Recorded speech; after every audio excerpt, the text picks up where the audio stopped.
Video like जरूर कर लीजिए और ऐसे वीडियो लगातार फ्री में पाने के लिए चैनल को तुरंत सब्सक्राइब कर लीजिए और बेल आइकन को जरूर टैप कर लीजिए ताकि आगे भी सारे वीडियो आपको मिलते रहे। यूट्यूब में फॉलो करते हैं तो प्लीज ये वाला फ्री टेलीग्राम चैनल जरूर ज्वाइन कर लीजिएगा। सारे नोटिफिकेशन सारे अपडेट यहीं पे आते हैं, ध्यान रखिए। नमस्कार दोस्तों, बायोलॉजी के एक और लेक्चर में आपका स्वागत है। आज हम लोग बायो के अपने क्लास 4 के लेक्चर में पहुंच गए हैं। ठीक है, तो अच्छे से इसको करिए। पूरी साइंस हम लोग कवर करेंगे। देखिए, अब आधा जनवरी निकल चुका है। आप खुद देखिए कितनी तेज़ी से समय जाता है। अभी नया साल आया था, जनवरी उड़ जाएगा। तो अब ये जो अंतिम जनवरी के 15 दिन है, इसको अच्छे से यूज़ करो भाई।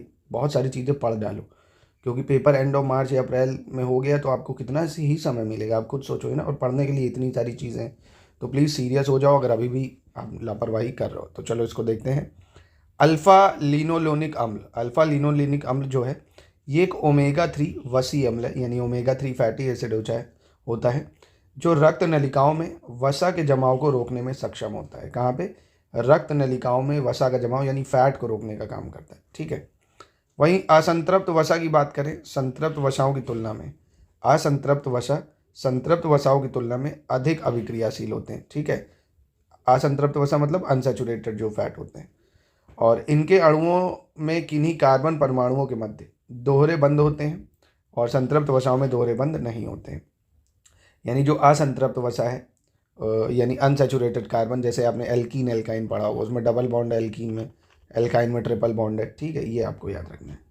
बहुसंतृप्त वसा अम्ल में अपघटन की दर जो है वो काफ़ी तीव्र हो जाती है, जिसके कारण संवहनी क्रिया में ऑक्सीजन के अधिकतम अणु ग्रहण कर लिए जाते हैं। तो जो बहुसंतृप्त होते हैं ना, उसमें अपघटन और तेज़ी से होता है। इसके परिणाम स्वरूप मनुष्य में संवहनी क्रिया बढ़ जाती है। बहुसंतृप्त वसा अम्ल मछली में प्रचुर मात्रा में पाया जाता है। ठीक है, किसमें पाया जाता है? मछली में, जो मानव के लिए एक अच्छा पोषक तत्व भी है। ट्राइग्लिसराइड की बात करें, ये शरीर में पाए जाने वाले वसाई का एक प्रकार है ट्राइग्लिसराइड, और हमारा शरीर भोजन से प्राप्त अप्रयुक्त ऊर्जा को ट्राइग्लिसराइड में परिवर्तित कर देता है। किसको? भोजन से जो ऊर्जा प्राप्त होती है ना, अप्रयुक्त ऊर्जा जिसका यूज़ नहीं, वो ट्राइग्लिसराइड में बदल देता है। और जो ट्राइग्लिसराइड है वो वसा कोशिकाओं में संचित होता है। ठीक है।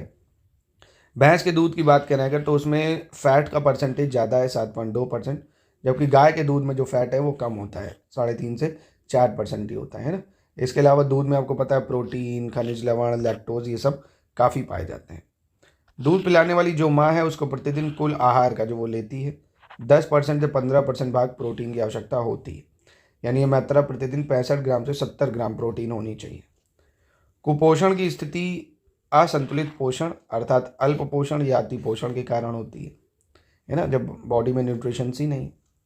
जीव द्रव्य में उपस्थित विभिन्न प्रकार के अमीनो अम्ल में केवल 20 प्रकार के अमीनो अम्ल ही प्रोटीन्स के एकलक होते हैं। इनमें से 11 प्रकार के अमीनो अम्ल जो है वो भोजन से भी प्राप्त हो सकते हैं, यानी जो भी आप खाते हो ना उसकी बात करें। और शरीर की जो कोशिकाएं हैं उसमें भी बन सकते हैं ये अमीनो, यानी ये अनिवार्य अमीनो अम्ल कहलाते हैं जो शरीर में बनते हैं 11 प्रकार के। और शेष 9 प्रकार के अमीनो अम्ल मानव केवल भोजन से ही प्राप्त होते हैं, है ना। शेष जो 20 होते हैं, 11 हमारे शरीर की कोशिकाओं में बन जाते हैं, 9 भोजन से हमें प्राप्त होते हैं ना। तो ये अनिवार्य अमीनो होते हैं। और जो सबसे अच्छा अमीनो अम्लों का सर्वोत्तम स्रोत है अंडा होता है। हिस्टीडन की बात करें, आइसोल्यूसिन की बात करें, ल्यूसिन की बात करें, लाइसिन, मेथियोनिन, फेनियलिन, ट्रिप्टोफैन, वेलिन, ये सब अमीनो अम्ल जो अनिवार्य हैं। ठीक है।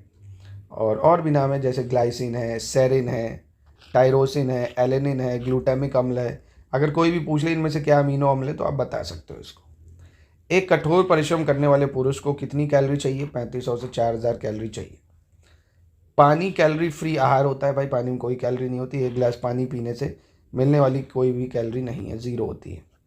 और वहीं पालक के पत्तों में सबसे ज़्यादा आयरन होता है। आयरन शरीर में हीमोग्लोबिन और साइटोक्रोम एंजाइम का घटक है। वहीं चावल में 2 प्रकार के स्टार्च पाए जाते हैं, अमाइलेज और अमाइलोपेक्टिन। ठीक है, 2 प्रकार के स्टार्च। मंड या स्टार्च तथा सेल्यूलोज दोनों का वनस्पतिक उद्भव होता है। यह ग्लूकोज अणु से निर्मित बहुलक हैं, पॉलीमर होते हैं। स्टार्च आयोडीन घोल इसके साथ क्रिया करके नीला काला रंग देता है। कैसा? नीला काला। जबकि सेल्यूलोज इस प्रकार की प्रतिक्रिया नहीं करता है। पादपों के बीजों और फलियों में स्टार्च जो है वो एमाइलेज या एमाइलोप्सिन के रूप में उपस्थित होता है। मानव शरीर में उर्विका यानी फीमर सबसे लंबी अस्थि होती है भाई। ल्यूकोसिन की बात करें, ल्यूकोडर्मा के इलाज हेतु विकसित एक हर्बल औषधि है। ल्यूकोस्किन क्या है? ल्यूकोडर्मा के इलाज के लिए विकसित एक हर्बल औषधि है। इसे हल्द्वानी यानी उत्तराखंड स्थित DRDO की एक प्रयोगशाला यानी रक्षा जैव ऊर्जा अनुसंधान संस्थान द्वारा विकसित किया गया है। और उल्लेखनीय है कि ल्यूकोडर्मा जो है, जिसको सफ़ेद दाग कहते हैं, एक त्वचा रोग होता है। ठीक है। मायोपिया, ये बहुत इंपॉर्टेंट है ये सब। मायोपिया का मतलब होता है निकट दृष्टि दोष। क्या मतलब हुआ? निकट दृष्टि दोष। देखो, निकट दृष्टि दोष का मतलब ये नहीं कि हमें पास का नहीं दिखता है। निकट दृष्टि दोष का मतलब हमें पास तो सही दिखता है, दूर का नहीं दिखाई देता है ना। निकट दृष्टि दोष में क्या होता है? पास की वस्तुएं साफ दिखती हैं, दूर की वस्तुएं धुंधली नजर आती हैं ना। और इसको सही करने के लिए हम अवतल लेंस लगाते हैं। प्लीज़ इसको याद रखो, ये बहुत इंपॉर्टेंट है। निकट दृष्टि दोष पास का नहीं दिख रहा है, दूर का दिख रहा है। और हम क्या मतलब निकट दृष्टि दोष में क्या है? माफ कीजिएगा, पास का दिखता है, दूर का नहीं दिखता है। सही करने के लिए अवतल लेंस लगाते हैं। इसको हमेशा लोग कंफ्यूज हो जाते हैं। दूर दृष्टि दोष की बात करें, जिसको लॉन्ग साइडनेस बोलते हैं, यानी इसमें क्या होता है भाई?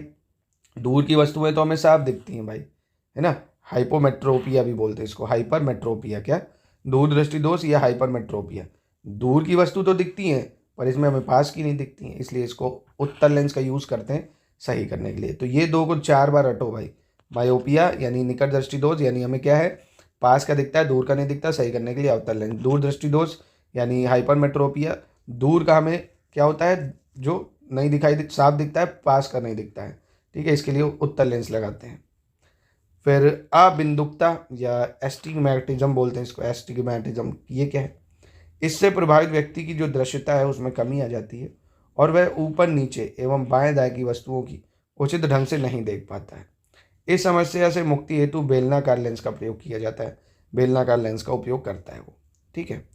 स्लीप एप्रिया एक निद्रा संबंधी विकार है भाई, स्लीप एप्रिया, जिसमें नींद में श्वसन प्रवाह बार बार थोड़ी थोड़ी देर के लिए बाधित होता है, नहीं, सांस की कमी हो जाती है सोने में। इससे प्रभावित व्यक्ति नींद में खर्राटे लेता है ना, स्लीप एप्रिया की वजह से, और पूरी रात सोने के बाद भी थकान महसूस करता है। मेथी ये एक आवृत बीजी पादप है, जिसका बीज मधुमेह यानी डायबिटीज के रोगी की रक्त शर्करा को सामान्य बनाए रखने में लाभ पहुंचाता है। करी की बात करें, करी का पौधा भारत का देशज पौधा है। करी का पौधा भारत का देशज है। इसका पत्ता अर्थात करी पत्ता मधुमेह के इलाज के लिए बहुत उपयोगी होता है। इम्फासीमा की बात करें, इम्फाइसीमा क्या है? एक प्रकार का क्रॉनिक प्रतिरोधी फुफ्फुसीय रोग है। क्या है? क्रॉनिक प्रतिरोधी फुफ्फुसीय रोग है, जिसमें मनुष्य का फेफड़ा प्रभावित होता है। ठीक है। हृदयघात की बात करें, जिसको हार्ट अटैक कहते हैं, इसमें ततु ऊतक से चकत्ते और कोलेस्ट्रॉल एवं अन्य लिपिड पदार्थों के जमा होने से एथेरोस्क्लेरोसिस की स्थिति उत्पन्न हो जाती है भाई। हार्ट अटैक में क्या होता है? थोड़ा हिंदी के टफ वर्ड है। ततु ऊतक से चकत्ते और कोलेस्ट्रॉल एवं अन्य लिपिड पदार्थों के जमा हो जाने से एथेरोस्क्लेरोसिस है उसकी स्थिति उत्पन्न होती है, जिससे हृदय धमनियों में रक्त का थक्का जम जाता है। उसमें वाहिका के आंतरिक द्वार जो है वो छोटे होने लगते हैं भाई, जहाँ से ऑक्सीजन वाला ब्लड जाता है, उसकी वजह से शरीर में रक्त और ऑक्सीजन की पर्याप्त मात्रा नहीं हो जाती। तो कहने का मतलब आपके हार्ट अटैक क्यों होगा? जब बहुत ज़्यादा कोलेस्ट्रॉल है, ऑक्सीजनेटेड ब्लड नहीं जा पाएगा, धमनियाँ सिकुड़ने लगेंगी, उन सब की वजह से। मोटापा, उच्च तनाव, धूम्रपान, वसायुक्त आहार इत्यादि इस रोग के प्रमुख कारण होते हैं, हार्ट अटैक के। इसके उपचार हेतु रुधिर स्कंदन रोधी औषधियों का उपयोग किया जाता है। और ध्यातव्य है कि एस्पिरिन का प्रयोग जो है हृदयघात में उपयोगी। हृदयघात में उपयोगी क्या है? एस्पिरिन का प्रयोग। एस्पिरिन न्यूरोलॉजिकली सक्रिय दवा है एक, जो अक्सर दर्द निवारक, ज्वर शामक और शोथ निरोधी के रूप में यूज़ की जाती है। एस्पिरिन वगैरह जो है नहीं, फीवर के लिए, इन सब चीज़ों के लिए यूज़ करते हैं हम।